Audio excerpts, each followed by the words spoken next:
black people are more likely to be a victim of crime and also be the perpetrator of crime, particularly knife crime. We need to have a look at that. As a black teenager, you're 13 times more likely to be murdered than your white counterpart. That's a real statistic that we should face. Coming up on British thought leader Shaun Bailey, member of the London Assembly and the House of Lords. Shaun talks about his support for stop and search as well as tougher policing. Since Sadiq Khan has been mayor, we've had 2 record years for teenage homicide. 2 record years in a row. And I believe it's because of his stance on stop and search and generally on policing. He says a liberal approach to tackling the drugs problem won't work. There's no such thing as woke coke. You know, people talking about, paying the growers. What about all of the criminal activity in between? And that will never go away. And the idea that you legalise and that your criminal gangs, down tools and become respectable people overnight is utter nonsense.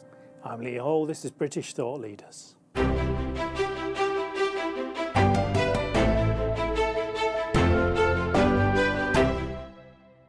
Lord Bailey of Paddington, thank you for joining us. Pleasure. You're chair of the London Assembly Housing Committee. Yes. Affordable housing in London is a bit of an issue at the moment. A lot of people can't get on the housing ladder. Some people are priced out of the city altogether. Why is providing affordable housing such a problem, and what can be done about it? So there's 3 things to say about that question initially. Firstly, it's not a new problem in London. There was a time when London's population was decreasing, but we're long past that point now. So maybe mid to late 70s we were decreasing, but through the 80s our population has absolutely exploded, and that's both from immigration and also people moving internally in the country. So there's a big need. We have far more single households than we've ever had before. So usually people have stuck together, families that have grown, and you provide less housing, bigger houses but less of them. So that single house thing has really pushed the numbers, and of course it's just the sheer value of land in London. Land in London is some of the most expensive in the world. London is one of the biggest sort of metropolitan modern cities in the world, which presents us with a problem. And between demand and cost, the supply has been very restrictive. Some people would point to planning. Planning has been an issue, but mostly developers would point to cost. Do you feel that things are going to go in the positive direction with this, or do you think we're still facing quite a lot of insurmountable problems? There's 2 or 3 things. Firstly, the mayor now, the modern mayor, it's a 21-year-old situation, has the task of delivering housing in London. The current mayor isn't doing very well. He had an affordable housing programme of 116,000 homes that ended in 2024. He was given £4.82 billion to do that. He just about scraped through. And how he did that was to buy existing homes, to build some new homes. He really just about scraped through. But of course, did he really add to the net number of homes in London? That's the big debate we're having now.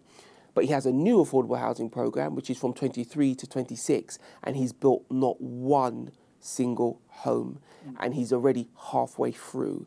His numbers have been lowered significantly. The government are only asking for between 23,000 and 27,000, and even that was lowered from 35,000. But at this point, he's built absolutely 0, which is a real worry. And it's a demonstration of a number of things. It is challenging financially to build homes now, but because he took so long to start, it meant that he got caught up in the cycle of really challenging circumstance to deliver homes. The hope is, and I really want to stress this point, this is beyond politics here, the hope is he actually can get it done. And as a chair of housing committee in City Hall, I think it's my goal to help. He's my political opponent in one sense, but I think it's long beyond that. We need to help the mayor deliver these homes because Londoners really, really need them. London's struggling in many ways, and one of the big ones now is knife crime. What do you think can be done to try and tackle this? The history of London's struggling knife crime is there's 2 important factors to take into account. Firstly, as big cities go, and London is very big, our unofficial population is 10 million. It's a very, very big city. It's still one of the safest places to be in the world from that point of view. But if you live in particular communities, it's very, very dangerous. So that needs to be taken into account. And the other thing is, when Sadiq Khan ran for mayor the first time, he made a very big play about reducing stop and search. And he talked about reducing stop and search. On the street, that became, the words were, we're going to stop and search. So what happened was your average gangster armed themselves because they didn't feel like they were going to get stopped. And then young people became afraid and armed themselves in response to that. And then the number of weapons on the streets of London skyrocketed, as well as the deaths. Since Sadiq Khan has been mayor, we've had 2 record years for teenage homicide. 2 record years in a row. And I believe it's because of his stance on stop and search and generally on policing. Some would argue that that's improving now, but of course lockdown did an awful lot to bring those figures down. The statistics show that black people are more likely to be the perpetrators in knife crime and also more likely to be the victims. Do you think as a society we're reluctant to kind of face this issue head on, and how do you think we can tackle it? The short answer to your question is yes. We are reluctant to attack head-on the idea, the fact that black people are more likely to be a victim of crime and also be the perpetrator of crime, particularly knife crime. We need to have a look at that. As a black teenager, you're 13 times more likely to be murdered than your white counterpart. That's a real statistic that we should face. Speaking to the new Metropolitan Commissioner, Sir Mark Rowley, he is very keen to face that, and I'm quite impressed with his desire to grasp quite a thorny issue. I think it's made thorny because whenever the police address anything like that, they're accused of racism, people talk about disproportionality. But I always point to the fact the real disproportionality is the amount of young black teenagers who are stabbed to death. That should be our focus. So I think as a community in London now, because of the Commissioner, we are approaching the point where we will have a realistic conversation. There's members of the community as well who see this as an emergency and want to have that conversation. I think there's a changing dynamic and we might actually get there. I think there's a number of things we could do. If I was to rank the top sort of 3 or 4 things we could do, firstly would be support the police to do their job. They're not social workers. They're here to enforce the law. Support them to do that. We have to have a realistic talk about the amount of stop and search, because we always say, it's always said rather, oh, stop and search doesn't lead to many arrests. But what it does lead to is the fact that people think, well, I might get caught with this weapon, I better not carry it. And that's very, very important, because the number of weapons on the street equals the number of terror on the street. So that's very, very important. The other piece as well is about what are we doing for our youngsters in general, but black youngsters in particular, also their family. Their family needs to be part of this conversation. Parents need to be part of this conversation. We need to say to black Londoners, you know, you're as valued and equal as anybody else. Here's the opportunities this country, this city has to offer. You know, get involved. We can't make people successful. We mustn't give people any more than we'll give anybody else, but we can signpost black teenagers, because there is a great thing around, for instance, unemployment. Black teenagers' rate of unemployment is significantly higher. Sorry, when I say black teenagers, I mean younger black people. It's significantly higher than their white counterparts. That has an impact on our communities because we have very much lower income, and that needs to be addressed. And I think the fourth thing I'd say is we need to make sure that London feels safe. Is it clean? Is there appropriate lighting? How welcome we are to tourists? How many bobbies do you see on the beat? What are we doing about antisocial behaviour? All these low-level, you know, sometimes when you look at knife crime, may feel slightly unimportant. They're actually very important to the general level of safety in London, because how people feel is how they behave. London statistically is safe. People don't feel safe, so they behave like they're unsafe. And in one sense, that means they carry weapons. You've done a lot of work with young people from disadvantaged backgrounds in the capital. What are some of the big problems they face? So I came to politics through youth work. I've been a youth worker now for over 30 years. When I originally started, it was about employment. It was about making sure people succeeded in school. It was about making sure people from mainly the black and Moroccan community felt like they were British. I'd say that situation hasn't changed. It is still about all of those things as well. I think the other thing I'd add, though, the new piece is to make sure we don't continually talk to our children about their rights. They also have responsibilities as well. And it's been my experience that people are at their best when they are advocating for others. So if we can say to our young people, the world doesn't owe you a living, but we do owe you a chance, then they will do, I believe they'll rise to that challenge. And the other piece as well is to not continue to talk to our young people about being victims.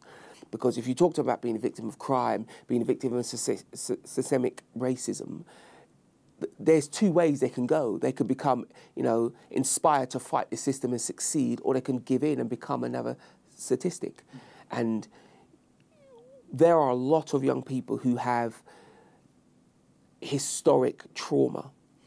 And in order to help them recover from that trauma, you do need to talk them into realising their own strength. And I think sometimes in our desperation to help, we don't always point out to them they do have a future, and we'll help them build that. Drugs is also a big problem, not just in London, of course, but across the country. When people talk about tackling drugs, they talk about street crime, gangs, working class addiction. But there's also this strata of society, people with good jobs who are earning a lot of money, who are buying drugs and supporting this industry. Do you think there's like a two-tier approach almost? There's 100% a two-tier approach to drugs. So, for instance, a lot of the people pushing now to legalise marijuana are your lovely, respectable, middle-class people who've picked up marijuana in the last 5 to 10 years and don't like the idea they're doing something illegal. So now they're pushing to make it legal. A lot of your people who take cocaine are your very well-heeled city types, suburban types who have the money. They don't commit crime. They have decent jobs. They have families. They have homes that they own.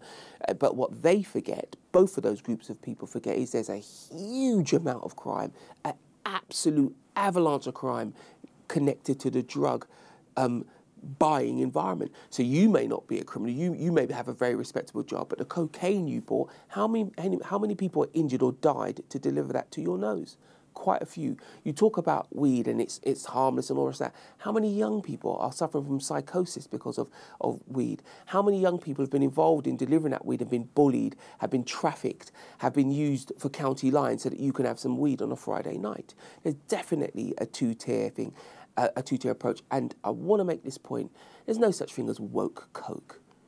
People talking about, paying the growers. What about all of the criminal activity in between? And that will never go away. And the idea that you legalise and that your criminal gang, down tools and become respectable people overnight is utter nonsense. Utter nonsense. They will just find other ways to work in an even bigger market now because it's legal. The single most harmful drug in the world, or certainly in Britain, is alcohol.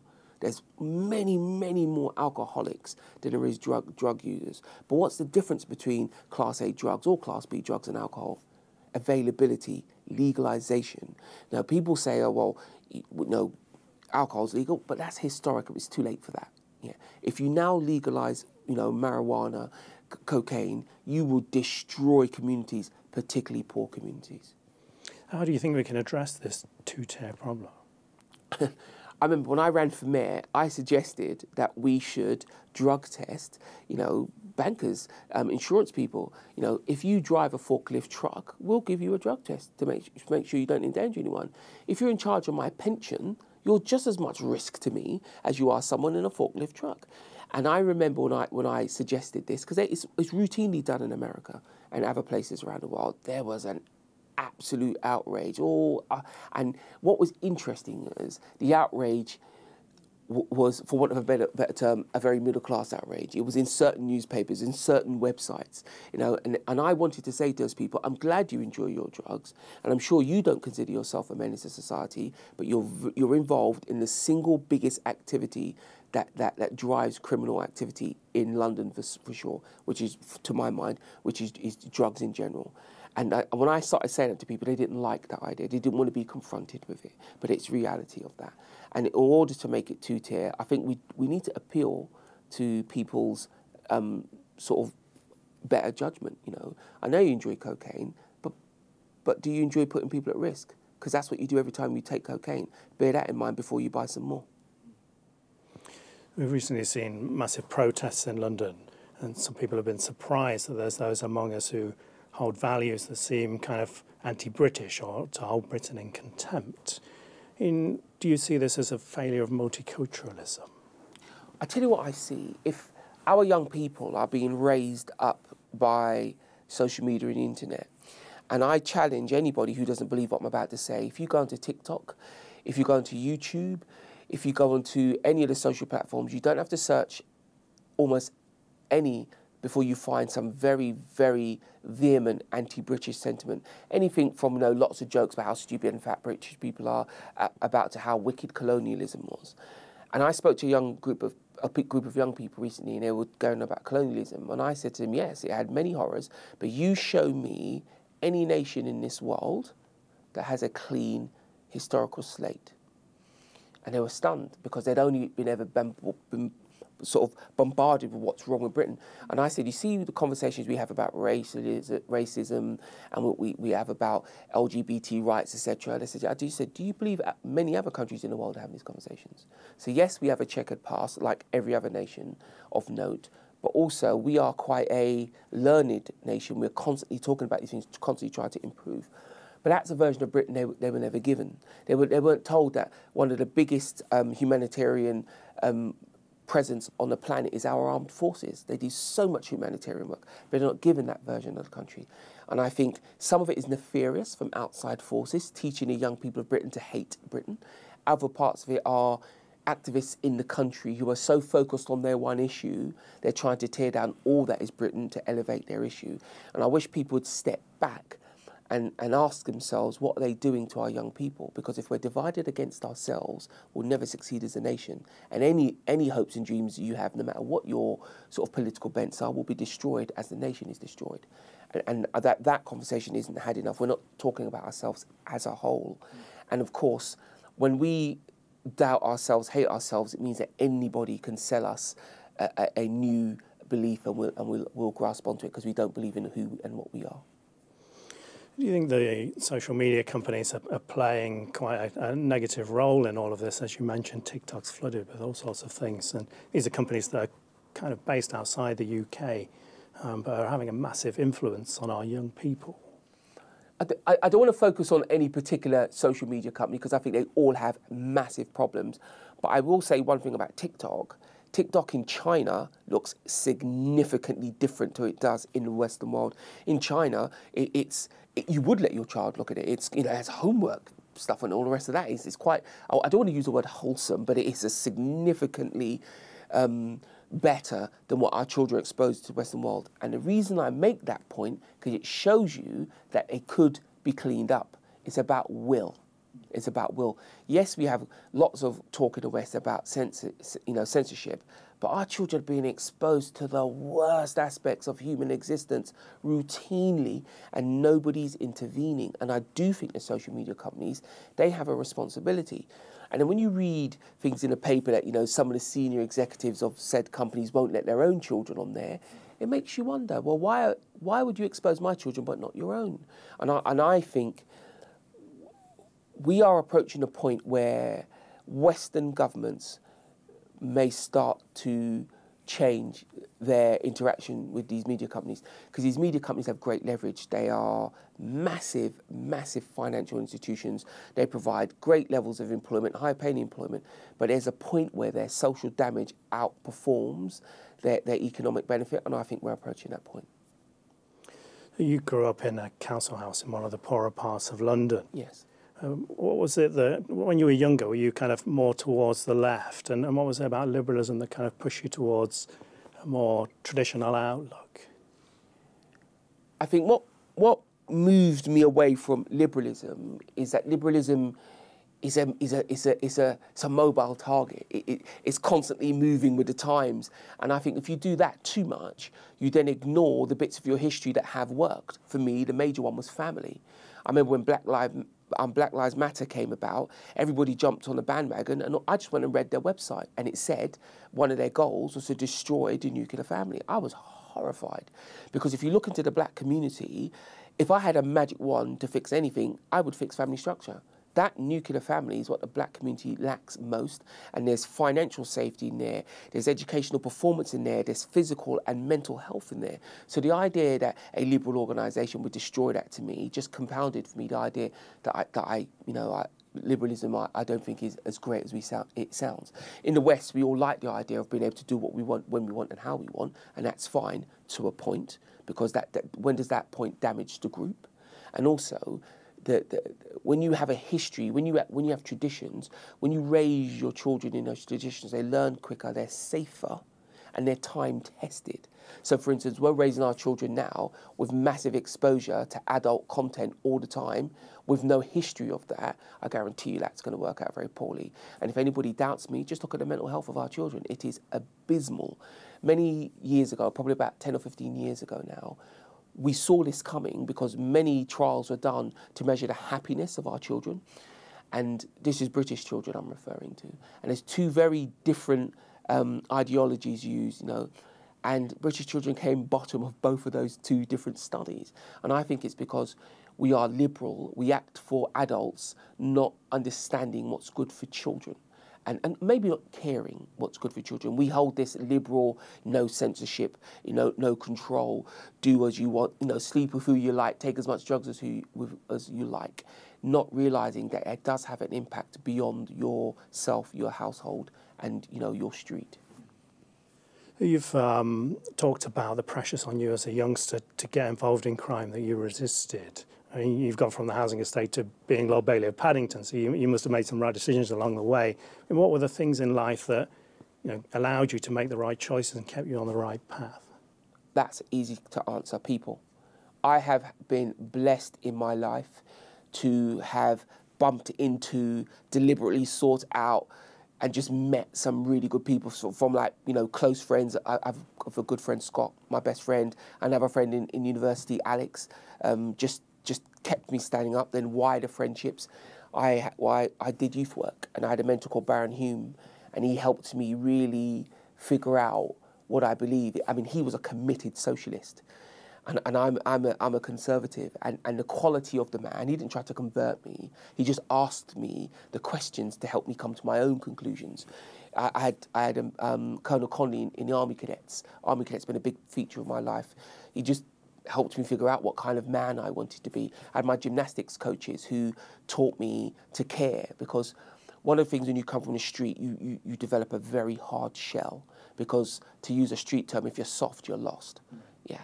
So, but in that environment of gymnastics, being in a team that was largely girls, my two coaches made me focus on, advocating and defending other people, which was very, very, very good for me. I mean, to name drop, I met David Cameron when I was running a youth project, and he had heard about the work I was doing and wanted to see it, and I met David Cameron, and hence how I got involved in politics. So along the way, I've been very fortunate to meet very good people to help me figure out who I wanted to be and where to go. But the basis for all that is two people, really. One is my family, my aunties, my uncles, and my mum. My mum was... she's been the foundation, she's been my rock. And latterly to that would be my wife. My wife has helped me pursue ambitions. I would say to someone, one of the greatest protective factors against poverty, against being drawn into a life of crime, is ambition. And I mean in its broadest sense. And then once you have that idea that you want to do or be something else, I would then say to be an entrepreneur in its broadest sense. And I don't mean someone who builds and invests in business. That's a very particular and very special thing.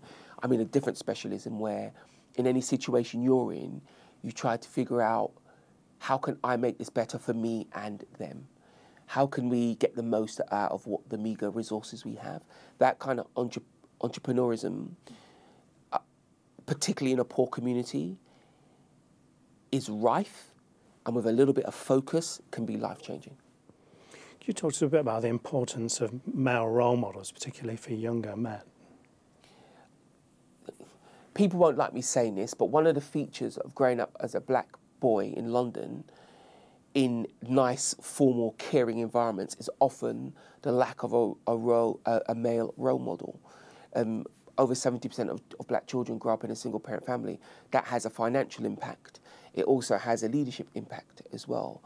I remember when I became a Christian and I joined my church, the proliferation of male, it was stark. All of a sudden there was male role models everywhere. And it then pointed out to me that two people had been very important to me. I never grew up with my dad, but the idea of my dad, and when I became older, I then met my dad and was involved with him, was very important to me. But what made me know that having an older man to check your behaviour, explain things to you, defend you, was my uncle. So I have an Uncle Dennis and I have an Uncle Trevor, and they were instrumental in controlling some of the sort of testosterone-driven anger that young men have, the ability to be radicalised. It is easy to, and when I say radicalised, people will immediately think of politics, but I'm talking about gang activity. Right. How do you get a young boy from, you know, playing with his little toy cars into dealing drugs and stabbing people? That's a journey of radicalisation. And without a man that you trust, respect, and think is tough mentally and physically to interfere in that process, it's much more likely to happen. And that's why a male role model is important. And then once you sort of, you know, you move beyond all that, you're in a sort of professional world and in my case, political world. I had people like Lord Nash. John Nash, to me, was a father figure. He, it was very, I'd be in very tough situations and think to myself, I wonder what John thinks. Or I know I can go to John and get advice. I have mentors like Stuart Pollock, Lord Pollock, very, very nice man, very willing to give advice. And also peers. As you get older, you start to be around like-minded people. That is vital to you. And having peers who can check your thinking but have your same sensibility is important, because I often say to young people, if you tell your friends your dreams and they laugh, they're not your friends. If you tell your friends your dreams and they try to figure out a way to help, that's a true friend. And that peer stuff it's been powerful for me. That's been very helpful. You mentioned the Army Cadets. Could you talk to us a bit about what role that played in your life? Army Cadets for me came along when I was 12 and a half. It was vital because it was the only gang that was deep enough in history, deep enough to my 12-year-old self that looked like tough men to counter what was going on in the street. Because what was going on in the street was very attractive. Some of the best-looking, best-dressed, well-moneyed people I knew were getting involved in gang activity, and they were offering you a very easy in. But I went to Army Cadets, and they were equally strong, equally committed people, but in a different direction. And I found that attractive. And looking back, there was a definite competition in my mind. I could have gone one way or the other. And I remember there was a guy called Roy Lindsay. He was in Tempera, you know, and he was a young man and I was a boy, but we thought he was marvellous. You know, he just, you know, he looked good in his uniform. He always had a nice word to say, pat you on the head now. But he did something to me, just his existence.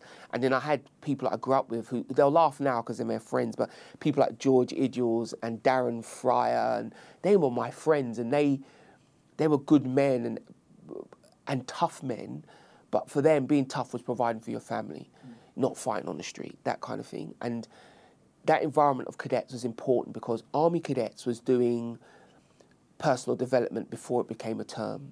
The whole armed forces, that's what they do. They get individuals and they develop you because that's what the situation needs.